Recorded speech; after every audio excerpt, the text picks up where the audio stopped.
So this week focused quite heavily on having a clear vision as a director, beginning with the auditions, the audition process, casting, and the rehearsal schedule.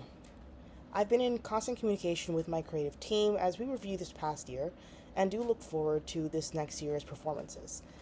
Finding ways to, I think, add in new dimensions to our audition process and further refine it are always things that we are interested in and seeing what other schools do, what other programs do. We are fortunate in being in the area that we are, so close to New York City, that we do have so many performing arts schools, and that I do have so many friends who are also professionally acting in the city as well. It's always exciting and terrifying to approach auditions, which I'm sure many people can agree with.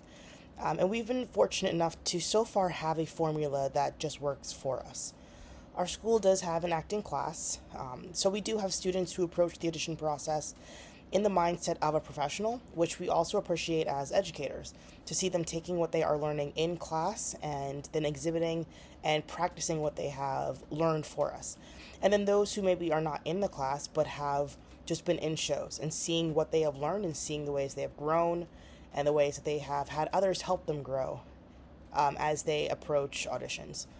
Of course, that other group you have are just those who just so happen to wander into auditions, which we had a large group of students this year who just decided for any reason why not just try to go on stage, which is always exciting. It is always exhilarating, and we love the fact that we have grown this community that is spreading by word of mouth among students. Because sometimes, even as adults, as educators, finding how students now are really communicating and how they are really finding their interests, I think has been a bit difficult. So, seeing that growth this year has been phenomenal, to be honest. Being in a school that does, and position that does value that educational component and having students that support that has been great. From talking students through the process, supporting them, applauding the skills we see, and we're always happy for those new faces. The casting, I think, is the most difficult part because you never want to hurt a student's feelings, especially a student that you know that you've worked with for whether it's one show or many shows. You're always very conscious of that fact that being on the stage is making yourself vulnerable. It's putting yourself out there. And the last thing you want to do is to really hurt students as well. But you also still want to honor the role and help with student growth. I had a student that was our Gomez in Adam's Family a few years ago who had auditioned for the roles of Jack Worthing and Algernon Moncrief in The Importance of Being Earnest, which was just not the right role for him.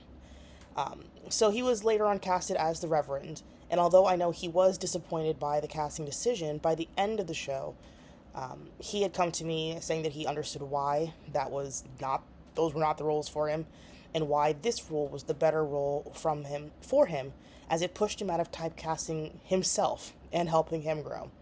I'd said in one of my responses that casting done for production of Mary Poppins was disastrous because of the fallout of kids that had quit the show for not getting the roles that they want, causing so many issues such as full songs that they just cut out of the show because they just did not have the people on the stage.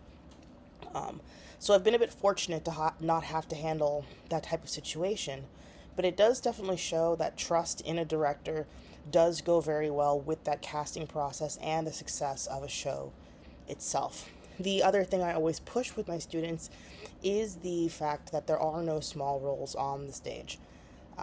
Like I said, I do have friends who are professional actors in the city, one of who has been acting steadily since he graduated from college, who in all of his roles, probably over a dozen at this point, has always been in the ensemble. However, despite that, the way that he has grown, the way that he has been able to come into his own as part of the ensemble has been inspiring to me, and it hasn't been something that has hindered his growth at all. So even being able to share that with students, with saying like, here's a professional who can tell you the value of being in the ensemble and the benefit of being in ensemble, definitely helps with their confidence and their willingness to be in shows in the future.